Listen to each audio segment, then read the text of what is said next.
Le réveil sonne. Ce n'est qu'un son, une simple impulsion électronique qui fend le silence du petit matin. Pour beaucoup, ce son est le signal que la journée commence son assaut, un appel réticent à l'action. Mais pour l'homme qui comprend, c'est le premier choix de la journée. Il s'agit de la manière dont vous vous réveillez. Le reflet n'est pas seulement un visage, c'est un registre. Le fait de s'asperger le visage d'eau froide est un rituel. La discipline est souvent mal comprise. Elle est perçue comme une cage, un ensemble de règles restrictives. La véritable discipline n'est pas une restriction de la liberté, elle en est la créatrice. L'homme qui s'engage dans un entraînement quotidien, par exemple, n'est pas prisonnier de sa routine. Chaque pompe, chaque kilomètre est un dépôt dans la banque de ses propres capacités. Considérez le simple fait de préparer un repas. Considérez ranger son espace de travail. Faire ces choses avec excellence est une forme de pratique. Lorsque vous préparez un repas sain, vous ne nourrissez pas seulement votre corps, vous exercez un contrôle sur vos impulsions et faites un choix conscient pour votre bien-être à long terme.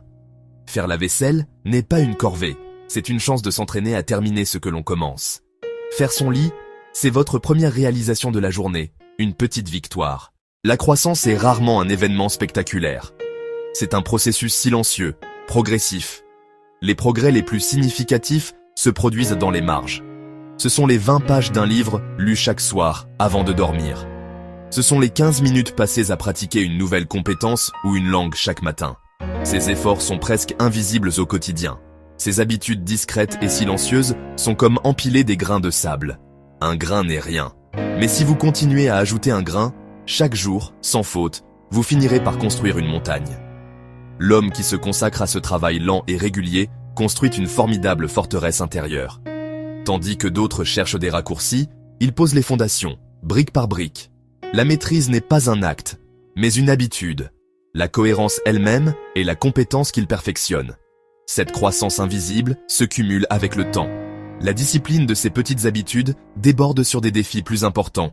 Vous avez gagné votre propre respect. Un homme n'existe pas dans le vide. Ses actions, ses habitudes, l'énergie même qu'il dégage craignent des ondes qui se propagent.